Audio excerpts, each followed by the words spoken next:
Hello, this is Ovvian Hill, and this is Life, Love and Lumpia.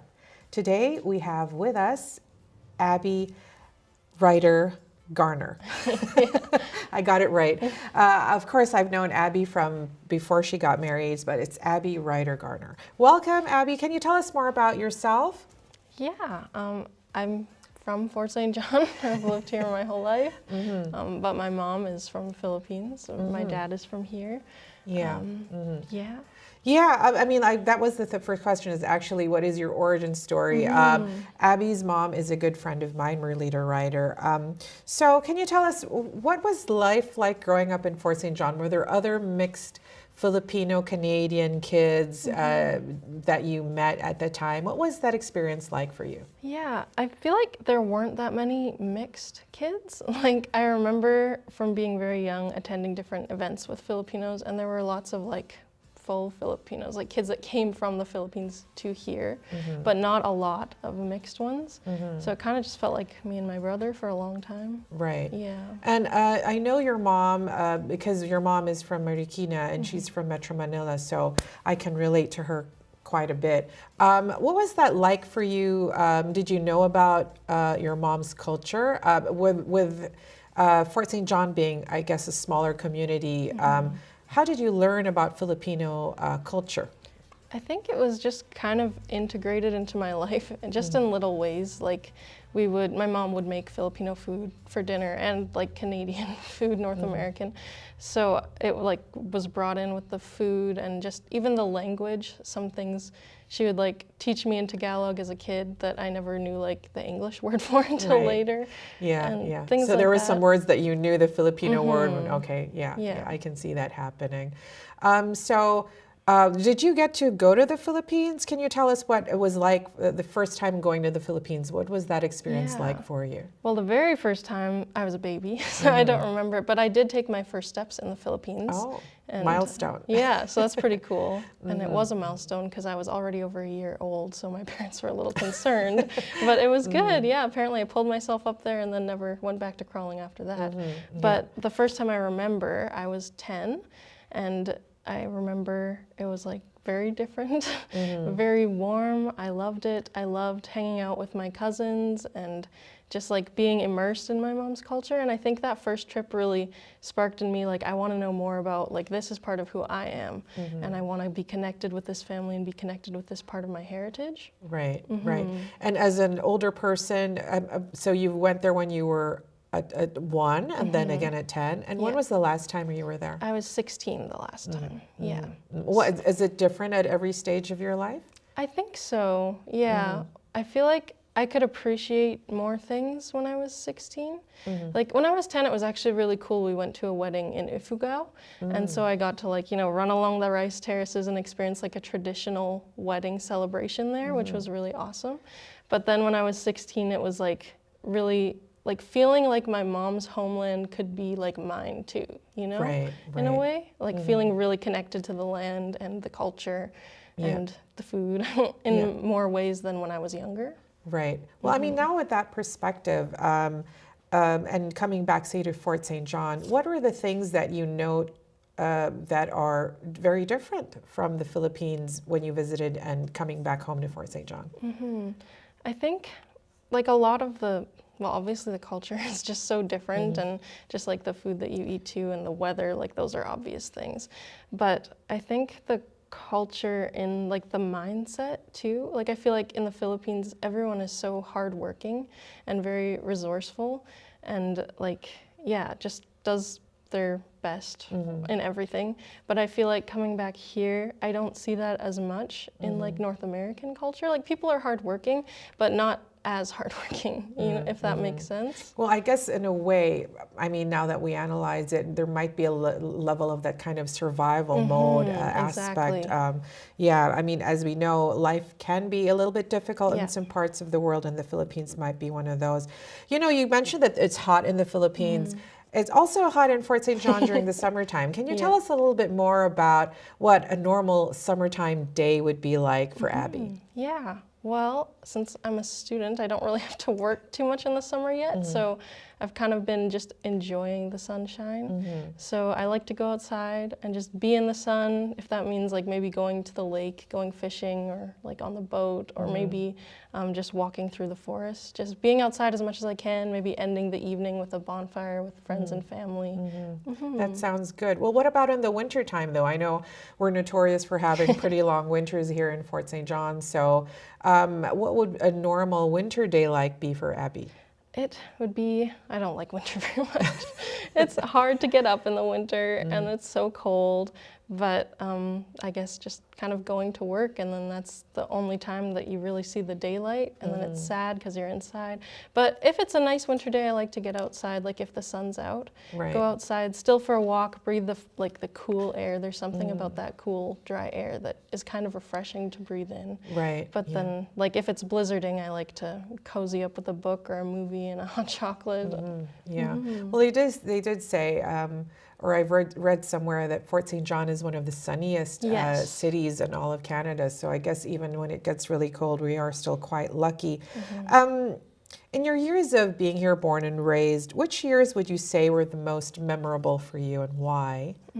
That one is a hard one because I feel like it changes the older I get. Like, I think I really enjoyed my high school years just because like I was involved in lots of things at school and in the community and like just lots of friends and good memories. But then also like the last 3 years ago I got married, so that was like a pretty good time for me and for my family, and it just seems to keep getting better, and there's just always new memories and new things with friends in the community. So I remember you're quite active with a lot of things here in Fort St. John. I know you're active with your church, I think, and you camps, and can you tell us more about what kind of activities that you do in Fort St. John? Like, I mean, even, you know, in years prior that you were interested in? For sure. So I loved the musical theater program at the high school. I was a part of that, and also community theater. So Stage North, I love to do stuff with them. Acting, music, like anything that I can do with them is really great. I'm also part of a band called Locust and Honey, and we do community stuff. So we get to play at like Ribfest and sometimes Canada Day and the Block Party, different things like that. And yeah, just it's cool getting to see other bands play too at those events. And then also involved in some sport type things. Like I played competitive soccer for a long time with the city's soccer team, and there's so many options to get involved in the community if you want to. So that's also kind of like a recurring theme of things that you're able to do in Fort St. John, and they've come to that same conclusion that if you really want to do something, you'll find it in Fort St. John. So if you weren't in Fort St. John doing what you do, where would you be, and what would you be doing if you weren't here? That's a hard one, because I feel like I'm here because my family's here. So like to me, that's what's really important, being with my family, and eventually like when I have kids, that they can grow up and know their grandparents and their aunts and uncles. But if I could go anywhere and do anything, I think for a time I would like to go to the Philippines and just live there and be with my family there and get to connect with the culture there. Just maybe somewhere warmer too. I think a lot of people are looking for opportunities to be warm, especially if practically half of the year is cold here in Fort St. John. So what are you busy with now? You know, like I remember, like you did musical theater, I was aware of that, and you also played soccer, and you have a wonderful voice. I've heard you sing many, many times. Where are you taking that? Do you have a lot of opportunities to perform? You mentioned Ribfest. Is there a regular gig that you're doing? Well, my band does play at pubs sometimes. So we've played at the New Frontier and the Hitching Post. We used to play at Casey's a lot before it burnt down, sadly. Sadly, yes. But yeah, we do those. It's just kind of like whenever anyone's available. So it's been hard for me to be available because I've been in school for a while. But like now I'm almost done school, so I have more time to do that. How many are you in your band? It varies. I would say 1, 2, 3, 4, maybe 5. 5 girls. Yeah. Well, that's good to know. Well, I hope that you'll have more opportunities, and we look forward to seeing more of you on stage here in Fort St. John. We're back with Life, Love and Lumpia, and with me is Abi Garner, and we're going to be talking about love. And love for us means passion and what you're passionate about.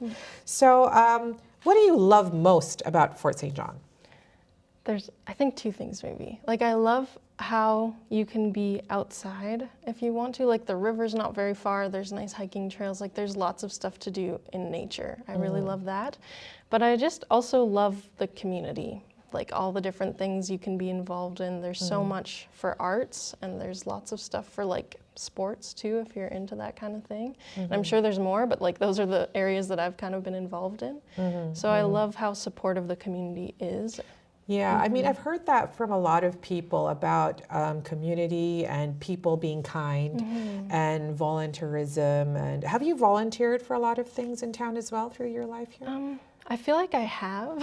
I just, like, none are coming to mind right now. Okay, well, it seems like you've been busy and like you do have a varied amount of interests.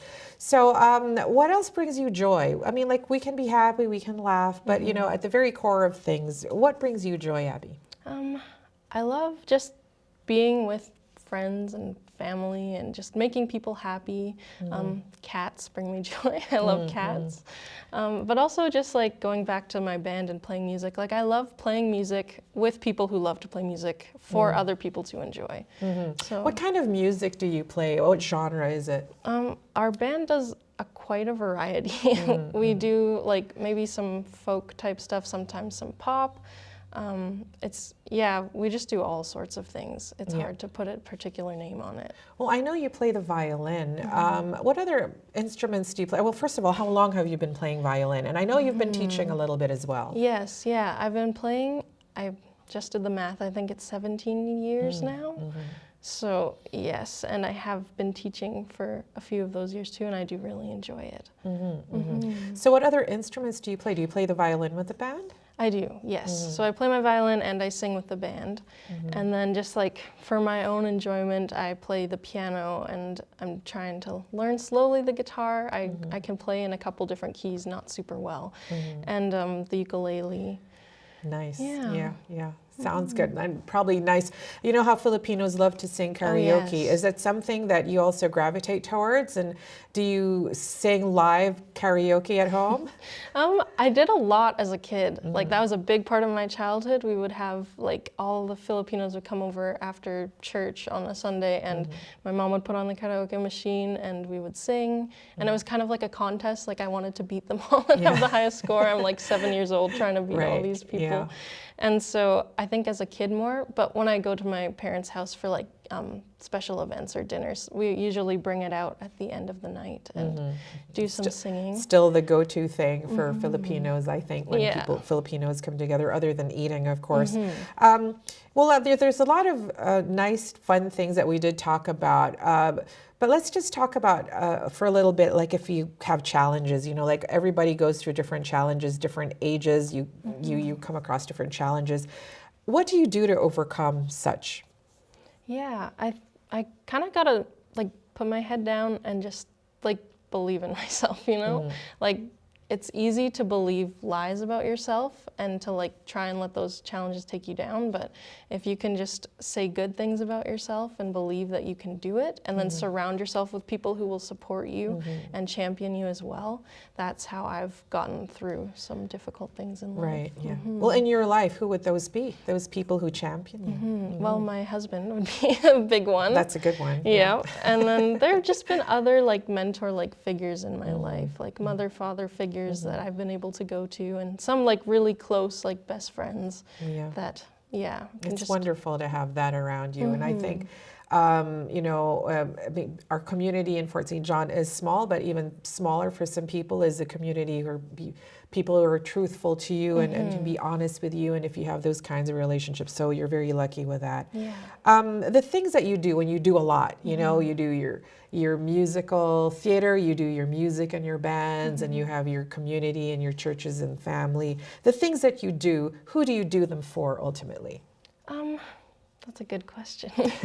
I think just for like other people. I like to bring other people joy, and yeah, maybe a little bit for myself, because there's no point doing things if you're not happy doing it. That's right. So that, but for my friends and family, and yeah, just the community too.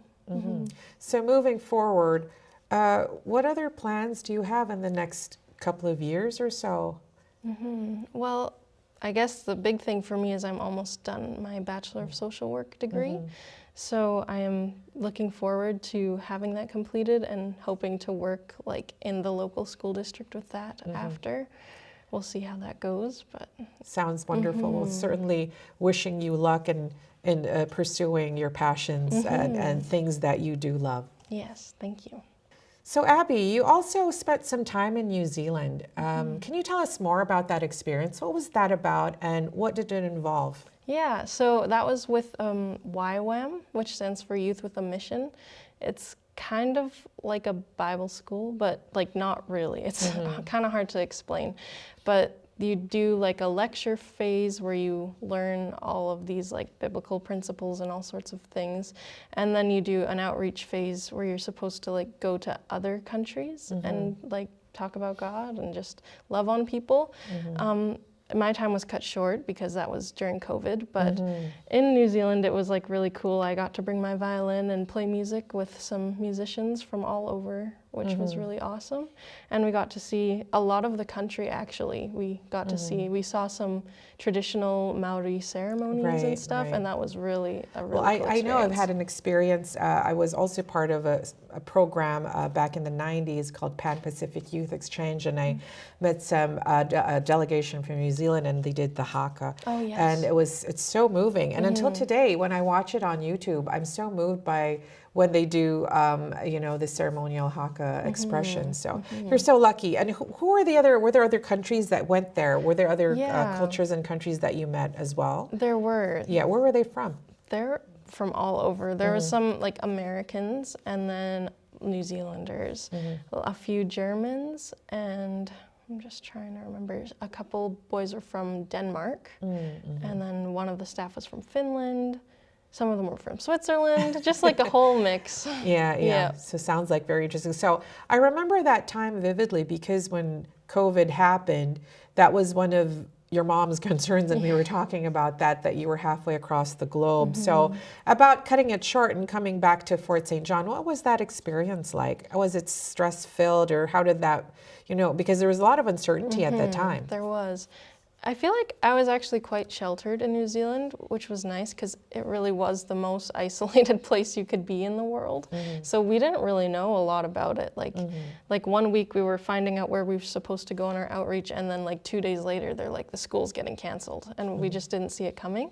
But for me coming home, I had gotten to a place where I was just like at total peace with whatever happened in my life. Like I'm just gonna go with the flow, whatever happens, it's gonna be okay. So like coming home, it was a little stressful, I guess, in a way, but I knew it was gonna be okay, so I wasn't really worried about it. And after that experience, what happened next? Was that the time that you got married? It was actually, I think, a part of that. Sometimes we joke that between my mom and my husband, they're both the reason for COVID, because they were both like praying I'd come home. Right. But like I came back, it was March of 2020. I had left to New Zealand in January, came back in March, and then the following November, I started dating my husband. So I don't know if that would have happened if I hadn't come back. So. Yeah, but like things happen, and God works in mysterious ways for sure. But definitely, all your passions have come full circle here in Fort St. John. And we're back with Abi to talk about lumpia.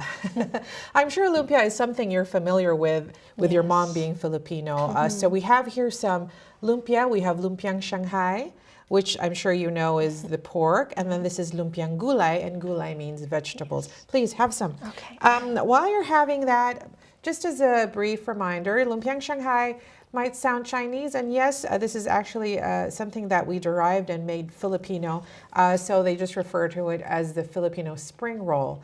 I've seen photos of you making lumpia with your mom, and in fact, it was something that your mom, I think, said was something you wanted to learn. Can you tell us more about why you want to learn how to cook lumpia and what it means to you that your mom is teaching you how to make it? Well, I think it goes back to like wanting to connect with that part of my heritage, and it's like part of who I am. Right. So yeah, yeah. So is this the kind of lumpia that you make, the pork one? Yeah.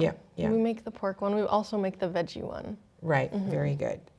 So you're in touch with, I mean, we know from your what you're sharing earlier, you've been to the Philippines a few times and you're exposed to the culture, and there was a time even that you're thinking of possibly moving or living there because you're that comfortable. Other than lumpia, what other Filipino dishes do you like? I love sinigang, rice and sinigang, especially with okra. Oh yeah, okra. I love it. I also like palabok. Oh, very good. Yeah, palabok is like it's a noodle dish with eggs, and it's like there's a shrimp broth flavored sauce that goes with it. So you mentioned that when you were young, you were exposed to other Filipinos. Can you tell us what kind of interactions you had or have had with the Filipino community from when you were young and up till today? Yeah, well, I think very early memories. Tita Lorna, I think Niffler. Yes, she was, I guess, my babysitter. Like, she had a daycare. Oh, right. So I remember lots of young memories of just spending time in her house with all the other kids. Yeah. And well, there are many kids. In fact, my son Brendan also spent some time really? with Tita Lorna, so she's done it for many generations, I think. Yeah. Were there other Filipino kids there at that time? Not that I remember. No. Well, I think in general at that time, when were you born, by the way? If you don't mind? 2001. 2001. So in certain generations, I think there were less Filipinos, because when I came in 2009, there was like, I think 150. So I imagine when you were born, even less than that. So it's not surprising then that there were less Filipinos in Lorna's care at the time. Yeah. So up to today, are you having more interactions? Because your mom was president also of PhilCan. Yeah. And she's very active with the Filipino community. So are you exposed to a lot of Filipinos and Filipino-Canadians here in town?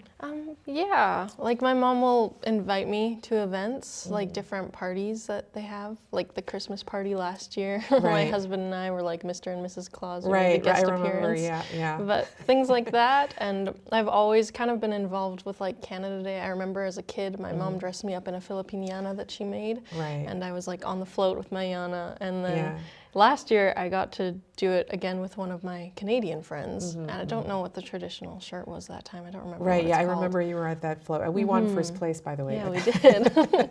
Yeah, but I mean, just from your first person point of view, what have you observed? I can imagine there may have been changes from when you were young, as far as the Filipino community was in Fort St.John till today. Yeah. What have you observed? I've just seen like a huge growth because like you're saying, when I was a kid there wasn't that many, like there were like no mixed kids, and there were just a few Filipino kids.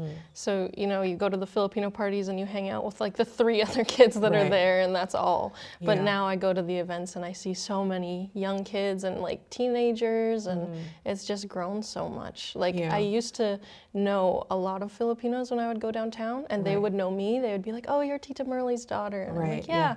But now it's like, wow, I don't know everybody anymore. There's so many new people. That's right. Even for grown-ups, I think that's the case. So with the people that you've met, though, have the interactions changed? I mean, like from when you were young, you were meeting mostly older people, and now there are many different kinds of different ages. Are you finding opportunities to learn more people, or also to learn more about the culture now that there's more Filipino Canadians? I think a little bit. Like when we do like the Philippine Independence Day celebrations. I feel like those were not really a thing when I was a kid. Right. So it's cool, like I get to see more of the traditional dances that maybe didn't have enough people for back in the day type of thing. Yeah. So there's more opportunity to learn and share, I suppose. Yeah. Yeah. And I think it also helps that physically there's more spaces in town to do it now. Yeah. Like since we had that occasion at Festival Plaza, that didn't exist before. No. So it was, I think, a little bit more challenging. And in a way, I think also the supports that you're seeing from community, there's an increase now. Maybe because with the numbers that there is a bigger community. In our conversation earlier with one of our other guests, it was said that 14% of our population are newcomers. Oh, wow. And out of that, 9% are of Filipino heritage. So we have grown quite a bit. Who would you say, other than your mom, would be the first Filipino you met? Would it be Tita Lorna? Probably between Tita Lorna and like Tita Leonora. Oh, Newhook. yes, yeah. And for you then, being exposed to the culture here in Fort St. John and also having gone to the Philippines, what would you say to Filipinos who never have had a chance to go home to the home country, the origin country of their parents or whatnot? Would you recommend for them to go? And what do you get from it? Yeah, I would say to go. Like, I don't know, for me, culture and heritage has always been really important, just like knowing where I come from. And I feel like it kind of helps you understand yourself better and like know who you want to be as well.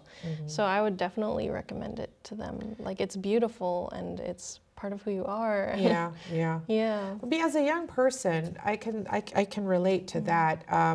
I was part of a cultural exchange program with Southeast Asian cultures, and the Philippines being an archipelago, we kind of just define ourselves or what being a Filipino is like, just based on that lens. But when you're meeting other people, like for instance, I met a lot of people of the Malay culture, it kind of defined what was Filipino based on what we are. What we have in common with them, but also what we don't have in common with them. So it kind of defined for me. And what you're saying is, I think I agree with that immensely about knowing yourself. And if that is your heritage, then it's something that you need to embrace. Because it's not just the culture, it's also like literally in your blood, like how you look, and what you're representing based on that. Like in the future, is there something, or is there anything else you'd like to do or be able to do to express your culture? Like you do a lot of music. Are you able to sing Filipino songs? Not yet. My mom tried to teach me Tagalog, but I was probably like 4 at the time, so I was already kind of stubborn.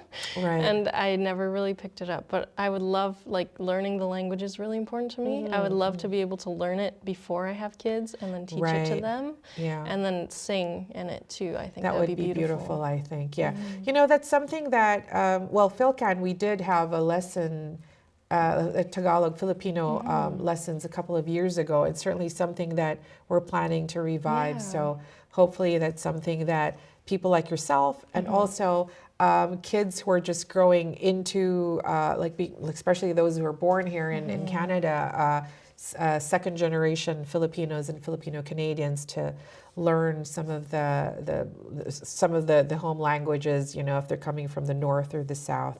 So you mentioned that other than lumpia, your favorite is sinigang. Do you know how to cook sinigang? Not really. No, my mom has been wanting to teach me that one and just other dishes too. But it's hard for us to both find the time. So maybe I'll try this month. I have the month off. We'll see if I can get together with her. You should invite me over so I can try it with you. Right now there's like the Filipino community, as we know it, is growing in Fort St. John, and not only in Fort St. John, but I guess all over Canada as well. As a Filipino-Canadian, a Canadian ultimately with a Filipino heritage, what would you like to see from the community moving forward? Like Fort St. John? Well, Fort St. John in Canada in general, like I know for a fact, well, I mean, one of the things that we don't have in BC, for instance, is we don't have a Filipino center. And apparently many of the other immigrant cultures have a center. So that's something that we're working on. When I say we, I think the community or organized communities are trying to do here in BC, and just to have like a gathering place where we can display artifacts, discuss history, and just be able to celebrate who we are as Filipino, as Canadians ultimately, but as Canadians of Filipino heritage. Something of that nature. Is there something that you find can be improved as far as expressing ourselves here in Canada or in Fort St. John? That's a hard one. I feel like I haven't thought about that before. Like I've just been kind of growing up watching everything happen. Right, So I don't know, like a center would be really cool. And I think like, for example, like I was saying, the Independence Day celebrations in town, like that's a good step too. Like they didn't have that when I was a kid. For sure. And like the art gallery does that for that month too, right? Yes, we have the Exitu art exhibit. Yes. Yeah. So I think those are all great ways for our community specifically, but I don't know what it would look like on a bigger scale. I don't know. Yeah, well, certainly that's the beginning of a bigger conversation, and we will get to where we want to be eventually. Well, thank you so much, Abi, for sitting down with me and Life, Love and Lumpia, and have a wonderful day and a wonderful summer.